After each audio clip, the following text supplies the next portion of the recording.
Queridos, graça e paz a todos.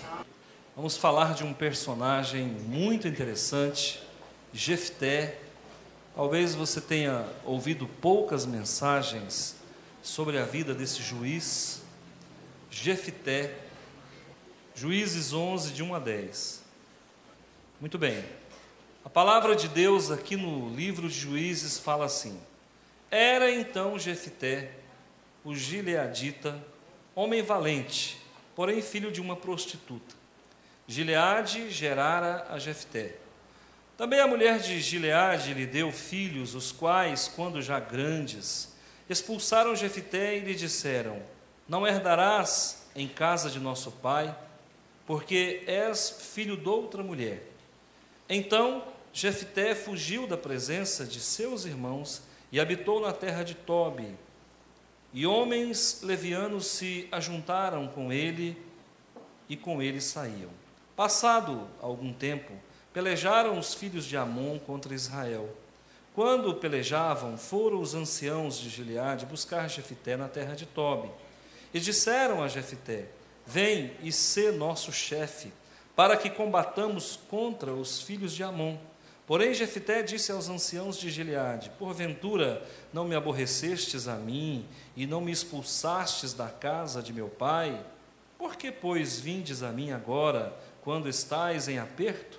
Responderam os anciãos de Gileade a Jefté: Por isso mesmo tornamos a ti. Vem conosco e combate contra os filhos de Amon, e sê o nosso chefe sobre todos os moradores de Gileade. Então Jefté perguntou aos anciãos de Gileade: Se me tornardes a levar para combater contra os filhos de Amon, e o Senhor vos der a mim, então eu vos serei por cabeça? Responderam os anciãos de Gileade a Jefté: O Senhor será testemunha entre nós e nos castigará se não fizermos segundo a tua palavra. Amém. Feche os olhos, a Bíblia não, vamos orar. Senhor meu Deus, o Senhor é tão maravilhoso em nossas vidas e tem feito com que nós possamos todo dia crescer. Há uma presença santa do Senhor aqui, e essa reunião está envolta na tua graça.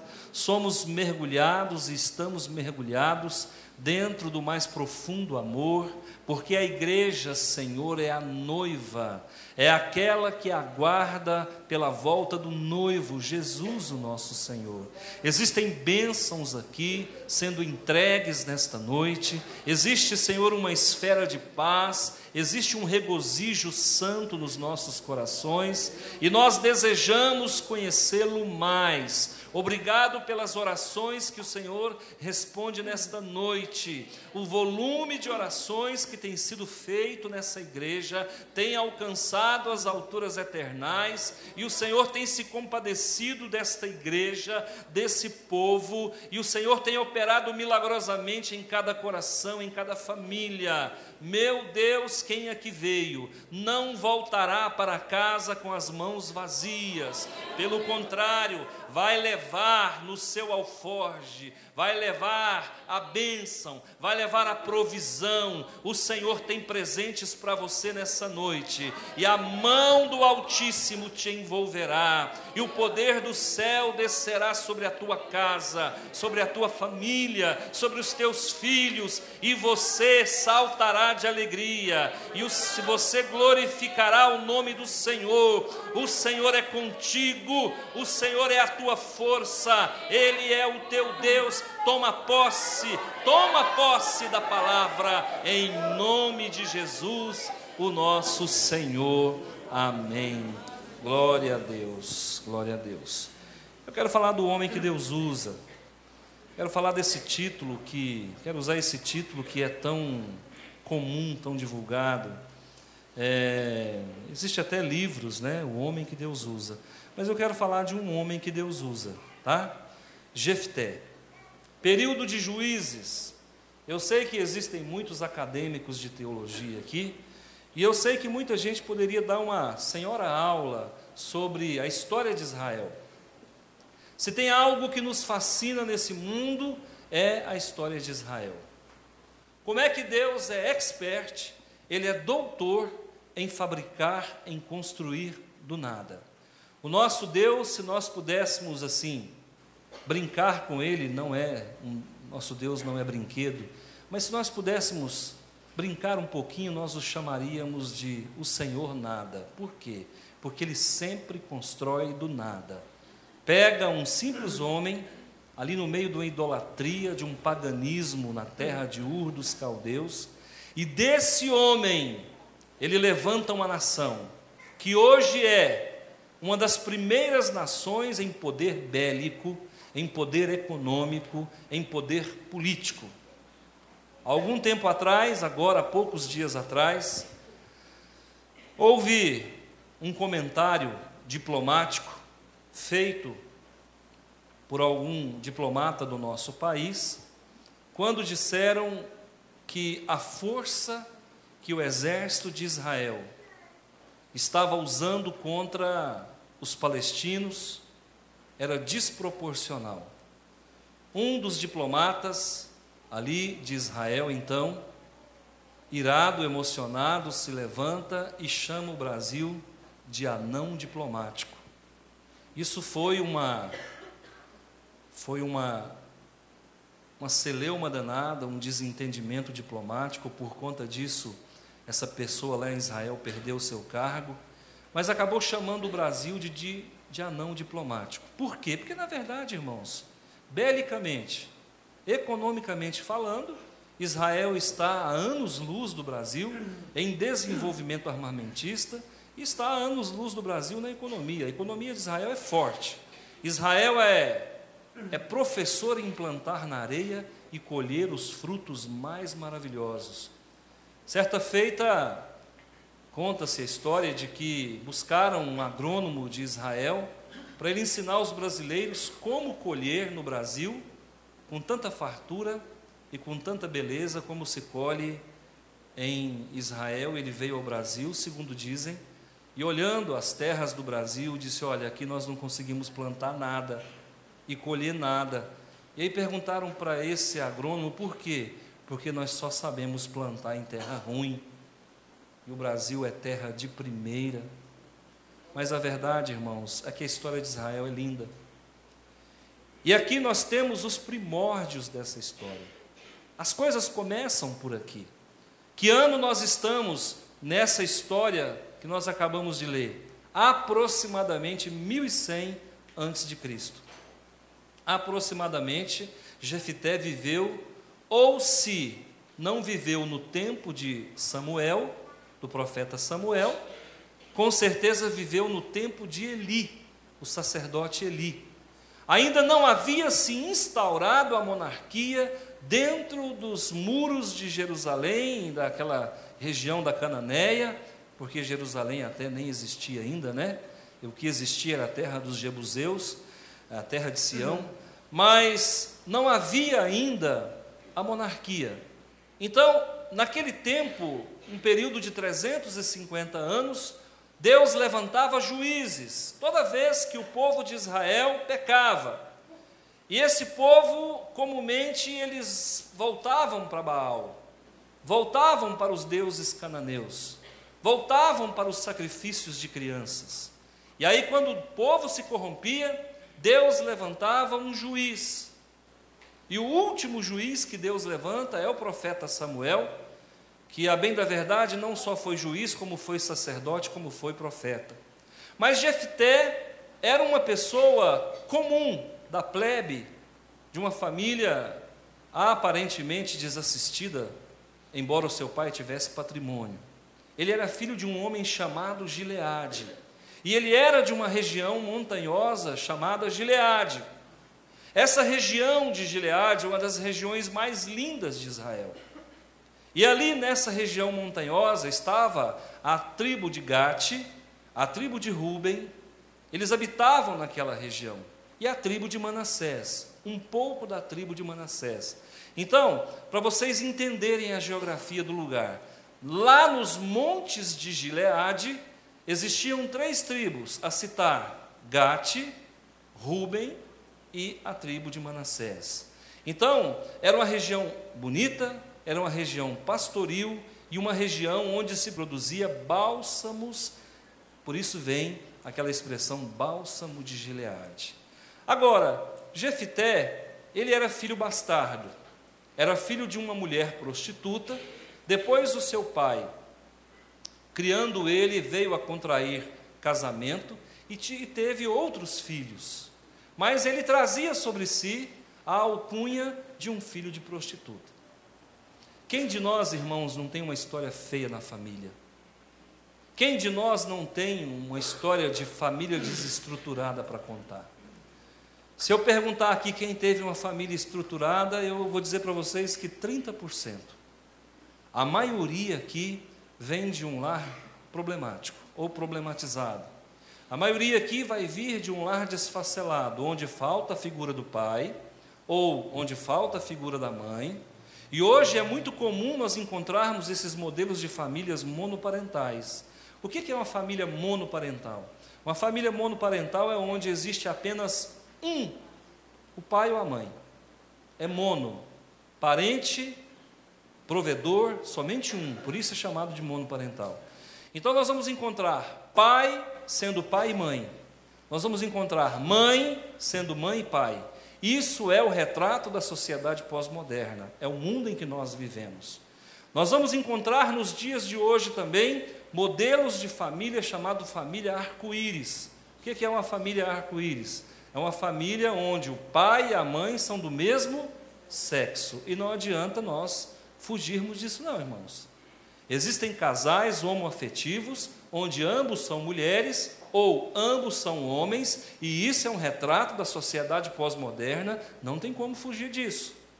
Nós vamos encontrar na nossa sociedade modelo de famílias reconstituída, recomposta, onde o pai se separou da mãe, ficou com os filhos, casou-se com outra mulher e ali constitui uma nova família. Isso é chamado de família recomposta. Então, nós vivemos momentos desafiadores. Para resumir a ópera, eu diria para você que nós estamos vivendo o período de Juízes. É uma confusão. Ninguém sabe mais o que é a verdade. Ninguém sabe mais o que é certo. É uma celeuma, é uma confusão danada, onde você tem que tomar cuidado com o que você fala para não correr o risco de ser processado. Porque hoje tudo é certo e o errado é a Bíblia. Então a gente tem que tomar muito cuidado. Mas voltando ao texto. Esse menino aqui, esse jovem, teve a infelicidade de ser filho de uma prostituta. E quando eu falo prostituta, dentro dos dias de hoje, isso é muito relativo. Porque no modelo arcaico, prostituta era aquela mulher que morava na casinha de luz vermelha. Hoje não. Hoje a prostituição ela está elitizada, ela está camuflada, mimetizada dentro da sociedade. E você vai ver prostituição de moças que moram dentro da casa dos pais, que se prostituem para pagar a sua faculdade.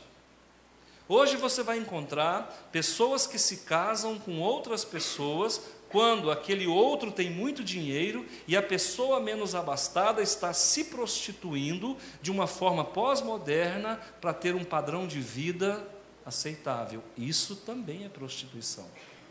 Hoje você vai encontrar pessoas que se prostituem espiritualmente, adorando falsas divindades, isso também é prostituição.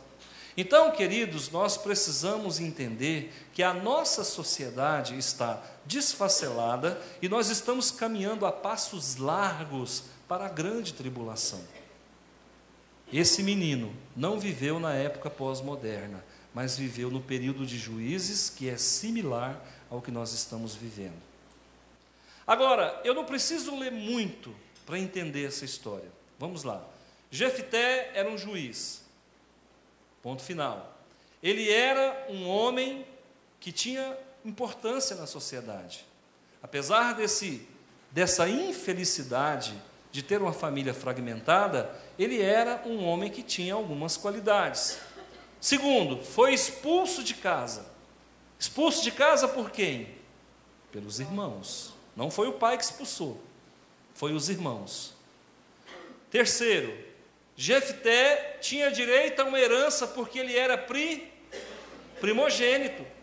E nós sabemos que a primogenitura reservava ao primogênito, ao beneficiado, herança dobrada. Os irmãos, sabendo que teria que partilhar com ele porção dobrada, mandaram ele embora de casa, usando o argumento de que ele era filho de uma outra mulher, para não chamá-lo de filho de prostituta. Então ele sai de casa.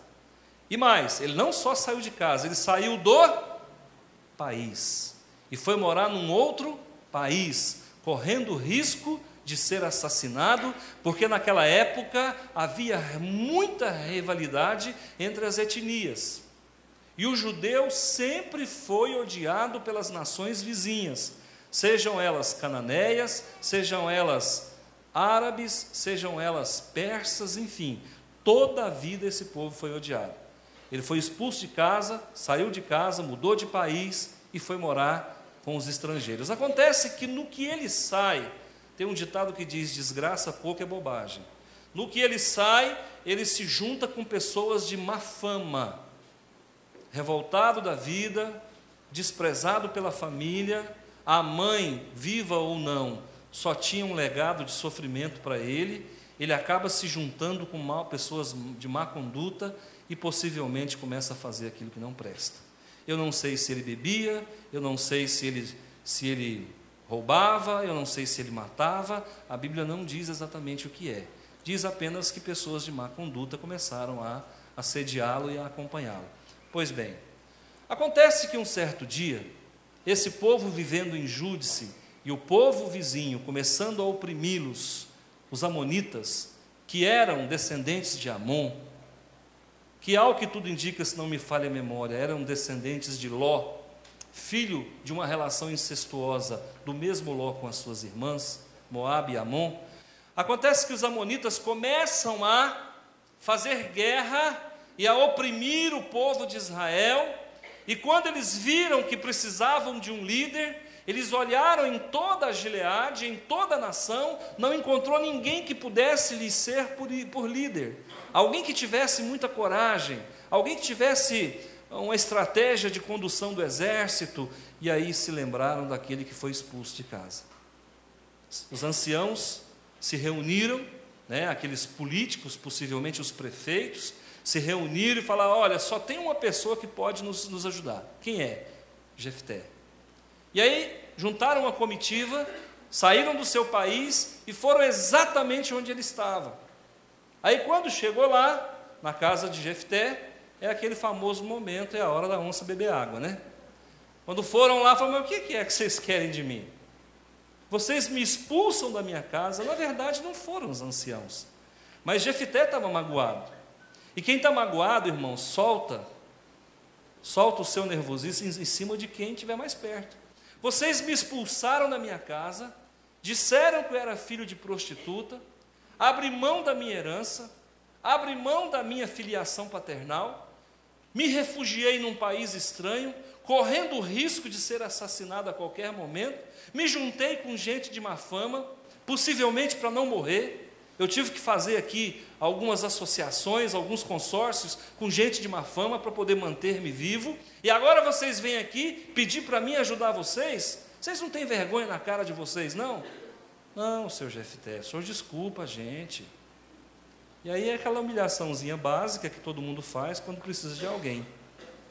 Aí ele falou assim: se eu voltar para Israel e eu confrontar com o exército, o povo amonita, e Deus me fizer vencedor, vocês me colocam por cabeça? Sim, nós te colocamos por cabeça. E aí ele concordou.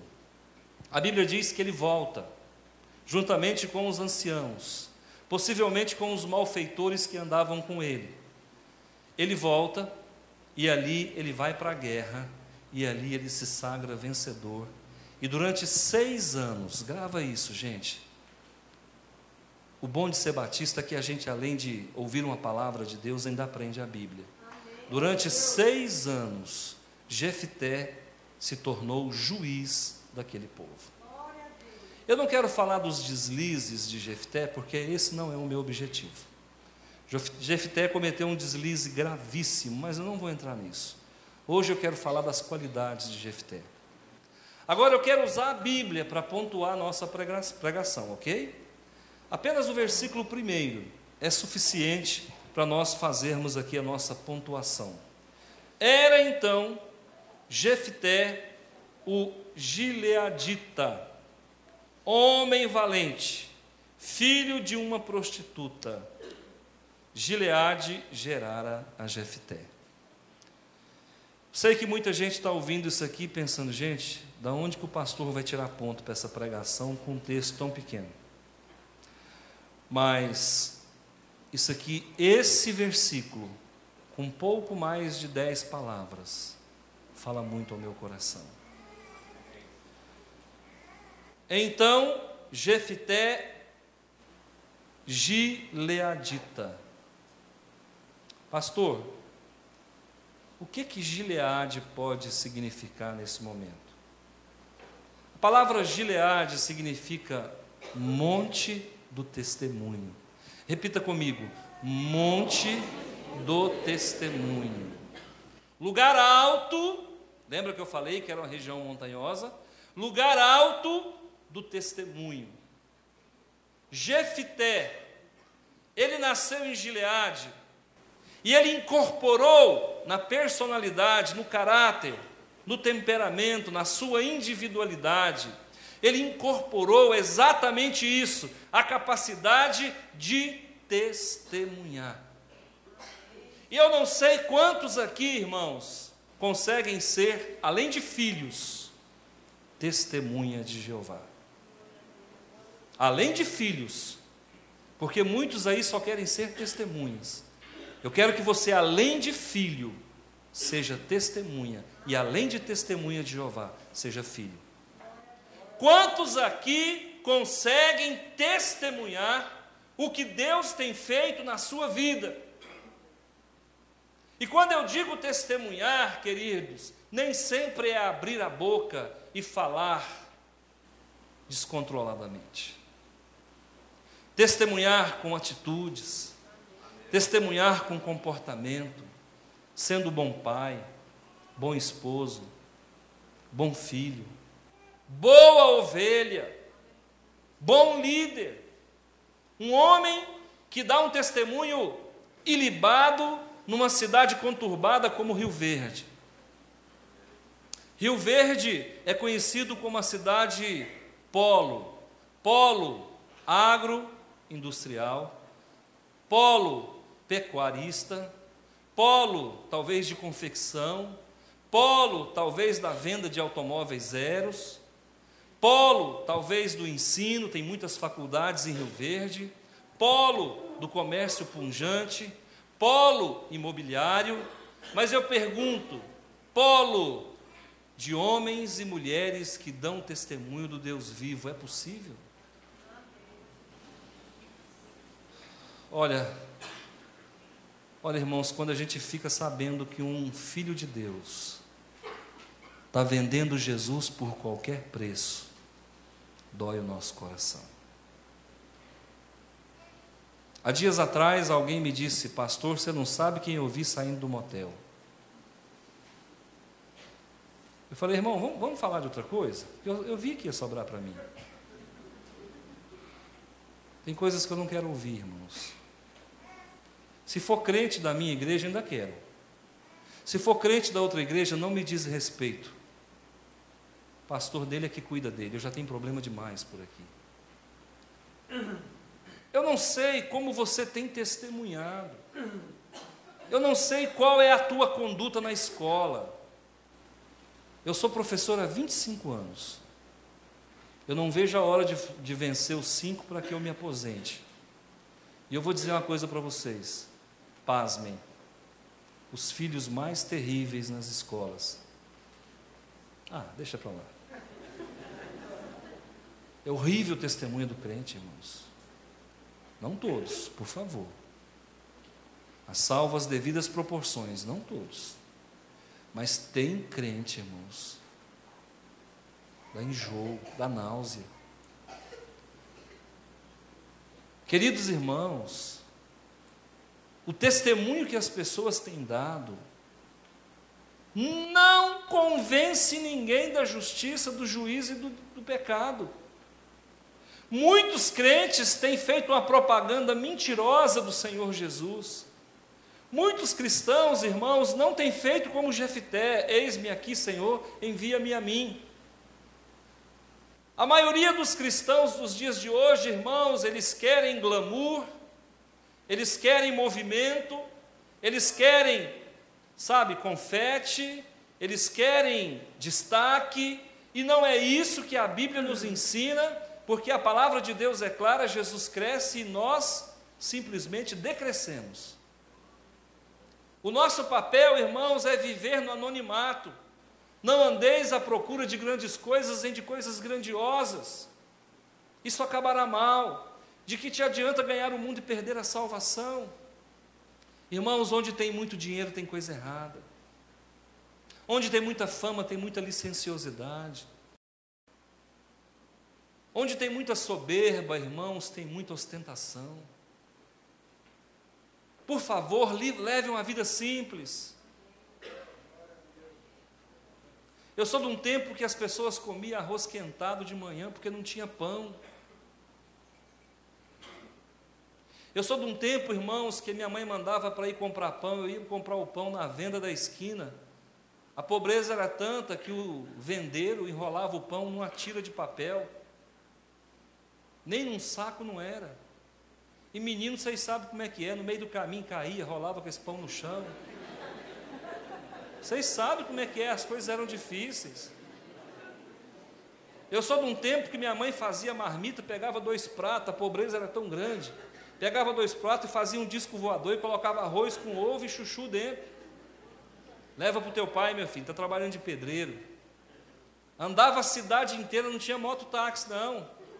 Monarca e Calóia, só quem tinha dinheiro.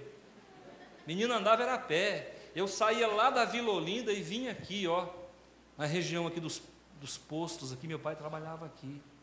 No meio do caminho, irmãos, eu estava tão cansado de carregar aquele disco voador na mão, que eu colocava na cabeça, no trepidar, não tinha amortecedor, não tinha cofap, quebrava o prato no meio.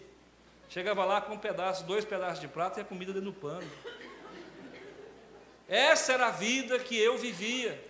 E por que hoje que nós temos tanto conforto, irmãos, a gente se esquece de onde a gente veio? E sabe por que a gente joga fora? Porque a gente talvez não nasceu lá de baixo. Hoje filho dorme até às 10, 11 horas da manhã, porque os pais querem poupar os seus filhos. Como eu odiava a quarta-feira, irmão. Se tinha um dia que eu não gostava, porque era o dia que a minha mãe lavava e quarava a roupa. E quem ia buscar serragem na serraria para fazer o fogareiro era eu. 6 horas da manhã, irmão. Fazia um frio. Lá ia eu com o saco nas costas buscar serragem. E era eu que tinha que fazer o fogo. Naquele tempo o povo lavava a roupa e quarava e fervia. Ninguém sabe o que é isso. E hoje, irmãos, quando eu olho para o lado e vejo um Abrastemp, eu dou glória a Deus, eu falo em língua. É mole ou não? É fácil não, irmãos, a gente tem que valorizar. Hoje, você para ir na igreja, você não precisa mais andar a pé, nem a cavalo. Hoje, irmão, você sai da porta para fora, a igreja está na porta. Quem tinha Bíblia antigamente era rico, irmãos. Hoje a Bíblia está dentro do celular. Meu Deus, se Deus tem feito tudo isso por nós, por que nós não conseguimos dar um bom testemunho? O povo é uma pressa. O povo quer a sobremesa antes do almoço. Calma, calma. Gileade era um homem que testemunhava. Grava isso, irmãos. Gileade era um homem que dava testemunho. Tinha tudo para ser um marginal. Hoje a criança passa qualquer constrangimento, qualquer bullying. A criança sai dando tiro no povo. Vou matar a cidade inteira. Por que você matou o povo inteiro? Não, revoltei. Eu não entendo isso, irmãos. Cansei de ser chamado de restaurante de mosquito. E nunca matei ninguém por causa disso. Eu morava num lugar onde tinha mais muriçoca do que gente. Naquele tempo não tinha mosquiteiro, nem ar-condicionado. A pobreza era muito grande. Amanhecia de manhã, parecia que estava com sarampo. A cara toda picada de muriçoca. Chegava na escola, meu irmão, pente. Era aquele pequenininho que você guardava no bolso, que pegava um espelhozinho. Se tivesse brilhantina, ainda alisava o cabelo. Se não tivesse, nem isso. Chegava na escola amarrotado. Chegava na escola só picada de mosquito. Os meninos falavam, o restaurante de mosquito chegou. Nunca matei ninguém, irmãos. Naquele tempo a gente levava o desaforo e o desaforado para casa. Hoje não, irmãos. O povo dá bullying. É um bullying só, o tempo todo. Sabe o que é isso, irmãos? Porque falta, muitas vezes, falta uma referência. Menino chega em casa revoltado, o pai vai comprar a briga dele na escola. Resolve com o teu filho em casa. Dê testemunho, pai. Existem 1000 maneiras de se criar um delinquente.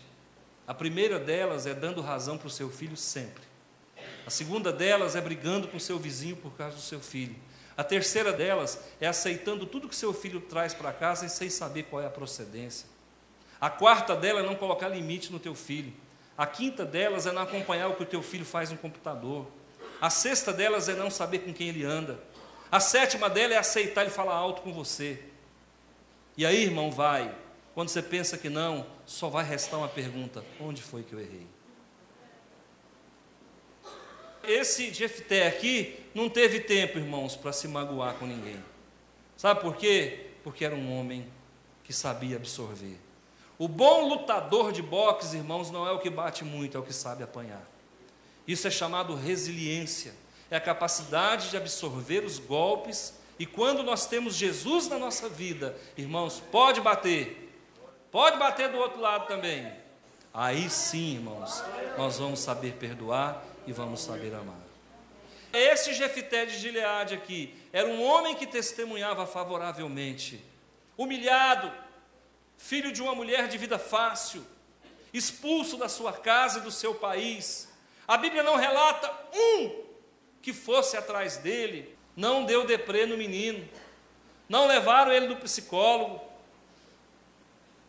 e ele simplesmente, no momento em que ele mais podia tripudiar em cima daquele povo, ele abriu mão da sua mágoa e do seu ressentimento. Se isso não for um bom testemunho, diga para mim o que é um bom testemunho. Amém? Quem quer ser um gileadita aqui, levante a mão. Quem não levantou a mão, porque já é, né? Amém também. Glória a Deus. Homem valente. O que é ser um homem valente, na tua opinião? Aonde está a maior valentia? Alguém te bater e você pular em cima dele? Ou alguém te bater e você ficar apanhado? O que é mais difícil? Revidar ou ficar com a cara amassada? Dá outra face. Conta-se a história, com todo respeito aos meus irmãos do Nordeste, gente que eu conheço, pelo menos alguns estados eu conheço.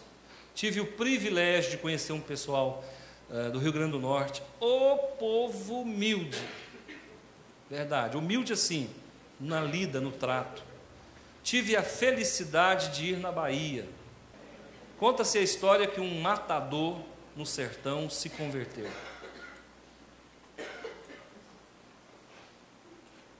E o pastor era aquele que pregava numa região perigosa, região de cangaço, e ele pregava muito sobre bater na outra face, que deve perdoar, não 70, mas 70 vezes 7. E esse irmão já estava ali, carregando a Bíblia, paz do Senhor, glória a Deus, graça e paz, paz de... Estou falando assim para disfarçar, para não contar qual que é a igreja, né? Aí o irmão está ali, o ex-matador. Quando foi um dia, o outro irmão falou: mas rapaz, será que esse moço converteu mesmo? Eu preciso fazer um teste com ele. Não, porque está aqui, dócil, amigo, chamando para comer doce de leite na casa dele. Quando foi um dia, lá numa discussão meio acalorada, ele, pá, deu um tapa na cara do irmão. No que ele deu a tapa na cara do irmão, o irmão arrancou a peixeira e...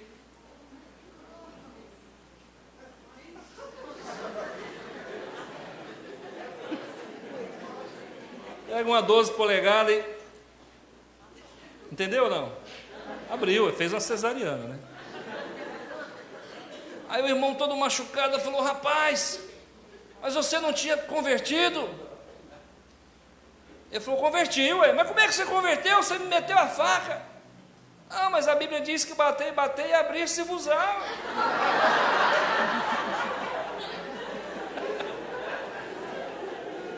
Meu irmão não tinha entendido ainda.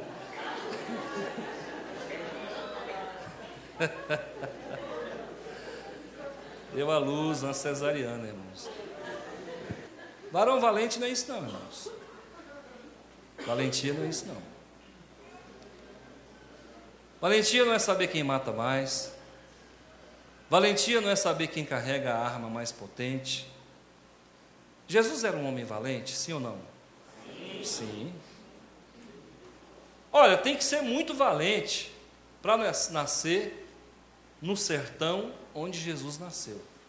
Tem que ser muito valente para nascer no sertão brasileiro. Cheguei na cidade de Barreiras, na Bahia. Eu estava indo para Aracaju. E eu prefiro ir de carro. Chegando em Barreiras, cidade grande. Quem conhece Barreiras na Bahia? Cidadona grande. Parei num posto de gasolina, pedi para encher o tanque, e tinha um locutor no rádio falando, e eu achei muito bonita a voz, mas eu achei mais bonito o que ele falou. E ele dizia assim: a Bahia não é para quem quer, a Bahia é para quem aguenta. E eu não tinha entendido o que ele tinha falado. Eu falei, mas o que esse homem está falando, meu Deus? Um lugar tão bonito desse, palmeira, coqueiro, tanta coisa linda. Depois que eu passei Seabra, o trem foi ficando feio. E aí, meu amigo, vaca morta de cá, vaca morta de lá. Rio não tinha uma gota d'água. Eu com vontade de fotografar os rios, não tinha uma gota d'água. Não fiquei com medo de descer, às vezes alguém fazer maldade. Aí eu lembrava da voz do locutor: não é para quem quer, é para quem aguenta. E eu percebi, irmãos, para nascer no lugar daquele tem que ser valente. Para encarar o sertão tem que ser valente. Para encarar a Caatinga tem que ser valente. Para encarar o Oriente Médio tem que ser valente. Para encarar o pecador tem que ser valente. Para encarar Satanás tem que ser valente.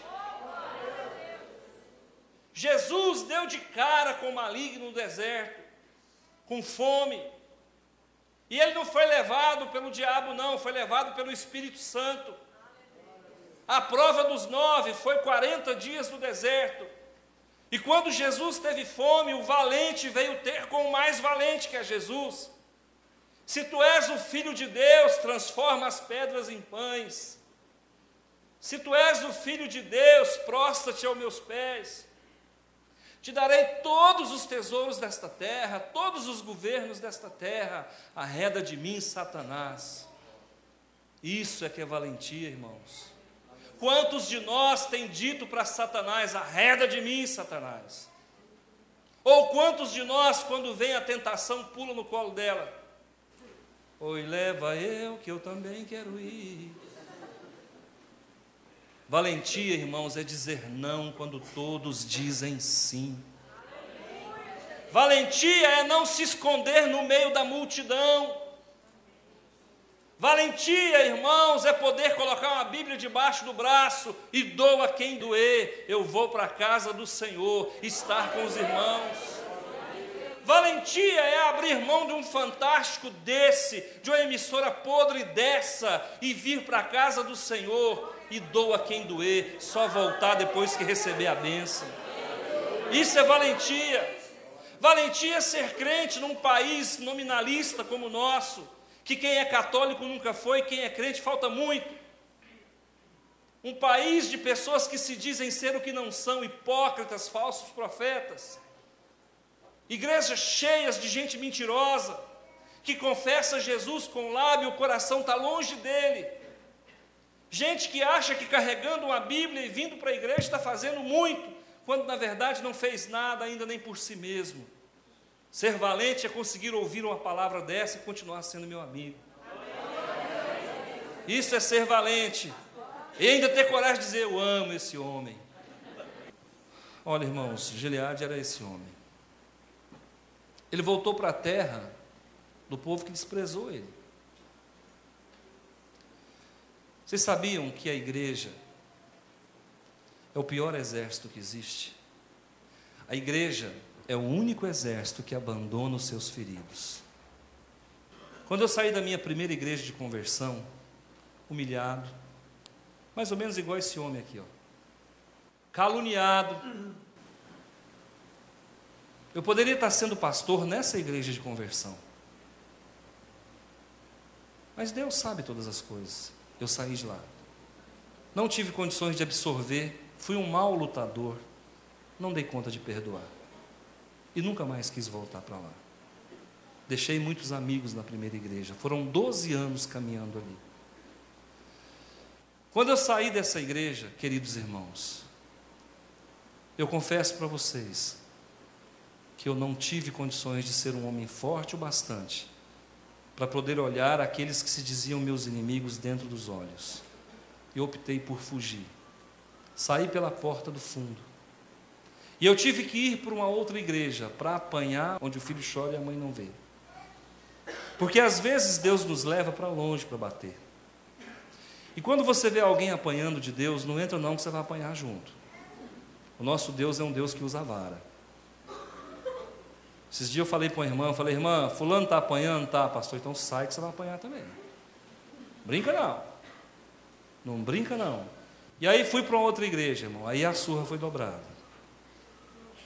Até que Deus me permitiu estar aqui. Sabe quantas pessoas me visitaram da igreja que eu me converti? O meu pai na fé, porque esse não abandona a gente. Aquele que te ensinou o caminho do Senhor, ele não vai te abandonar. E os dois acusadores, que foram engendrar mais trama. O meu pastor me visitou uma vez para danar comigo, de forma branda e suave.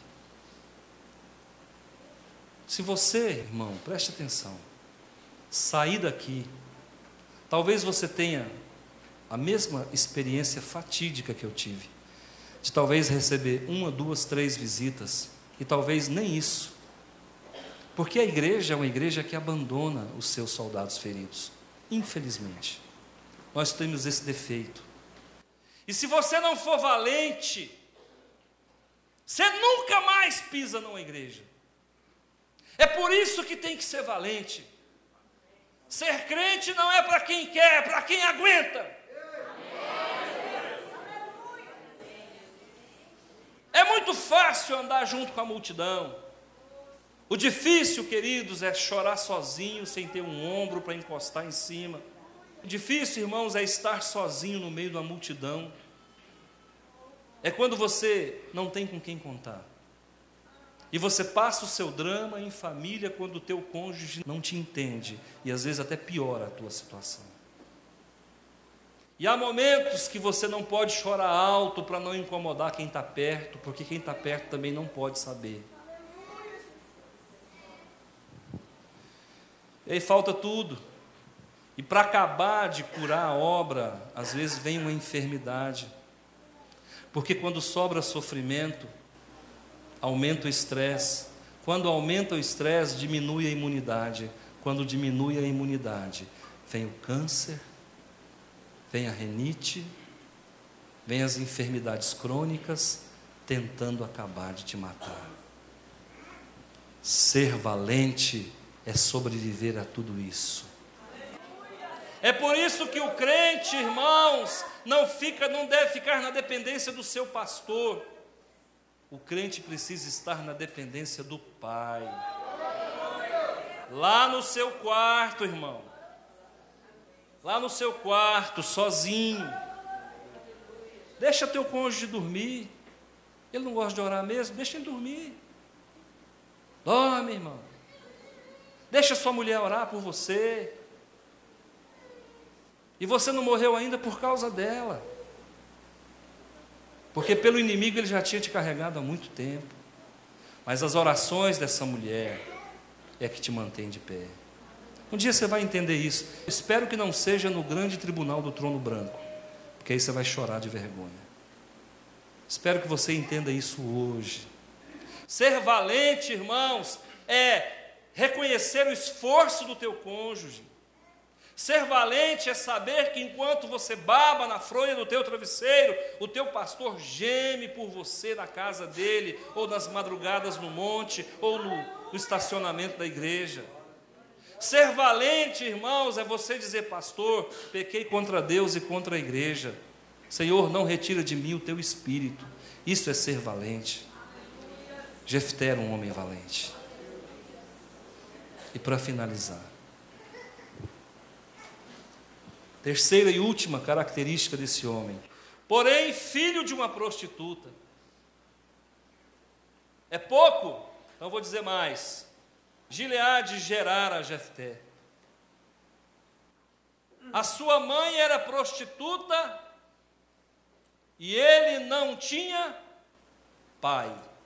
Ele tinha um reprodutor. Por que a mãe é prostituta e o pai não é citado? Porque o escritor do texto fez dessa forma. Ele não poderia ter colocado: Jefté é filho de uma prostituta, tudo bem. Para não dar bullying, não põe o nome da mãe, tá bom. Agora, o que eu quero dizer para você? Já que não citou o nome da mãe, por favor, o seu pai era Gileade. Essa não seria a grafia correta? Não, irmãos, ele não tinha nem mãe nem pai. O pai só serviu para reproduzi-lo.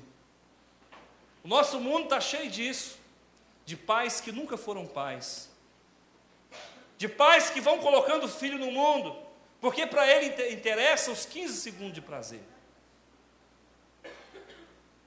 Na verdade, um reprodutor humano. E você vai vendo, irmãos, que essas mulheres carregam um fardo pesado. No dia que ele estava lá com as suas necessidades fisiológicas, ele soube onde encontrar a mulher.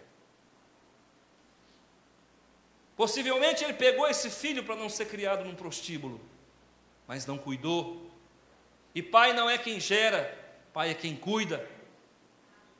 O dia que os seus irmãos mais novos conspiraram contra Jefté e o expulsaram de casa, com medo dele herdar meia dúzia de galinha, o pai não teve boca para defender o seu filho.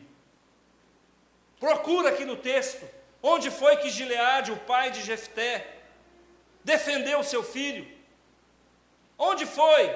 Deixou seus irmãos expulsá-lo de casa, e não foi homem o bastante para repreender a sua família, de comprar a briga do filho mais velho, de dizer: se o meu filho sair dessa casa, eu saio com ele. Tem muitos filhos que são filhos e que só serão filhos porque nunca tiveram pai. E tem muitos pais que não passam de reprodutor. Espero que dentro da igreja não exista isso. Espero que os homens que aqui estão e que tiveram a multiplicação do seu DNA na pessoa dos seus filhos possam se lembrar: ser pai é muito mais do que colocar no mundo. É dar amor, é dar o nome, é dar o carinho, é dar o patrimônio como herança, é dar uma boa educação, é ser um exemplo de conduta, é perdoar, é amar, é colocar no colo e de vez em quando usar a vara também. Porque quem não cria, quem não foi pai, não tem o direito de bater. É muito fácil nós lermos a biografia de Jefté e jogar pedra em Jefté, porque lá na frente ele mata a própria filha. É muito fácil. Ah, Jefté matou a própria filha. Você espera o que de um homem que a mãe foi prostituta e que o pai nunca foi pai? O que você espera de um homem desse? E Deus usa justamente isso, irmãos, o filho das prostitutas. E Jesus disse: as prostitutas e as meretrizes vos precederão no reino dos céus. Porque onde abundou o pecado, superabundou a graça de Deus. Se você é filho de prostituta, fique feliz, você é um escolhido de Deus. Se você é um primogênito, fica feliz, você é um escolhido de Deus. Se você dá um testemunho vivo, fica feliz porque você é escolhido de Deus. Se você é uma pessoa humilhada pela família, abandonada pelo pai, fica feliz, você é um escolhido de Deus. E é por isso que você vai chegar no céu primeiro do que muita gente que teve família estruturada. As pérolas, elas nascem no profundo do mar, dentro de uma concha, no meio de uma estrutura nacarada, no escuro, no profundo e no denso. Se a tua vida, querido irmão, tem sido escura, tem sido profunda, e você tem vivido às vezes enclausurado, rodeado por um monte de problemas, saia daqui hoje reconfortado. Diga: eu sou um escolhido de Deus.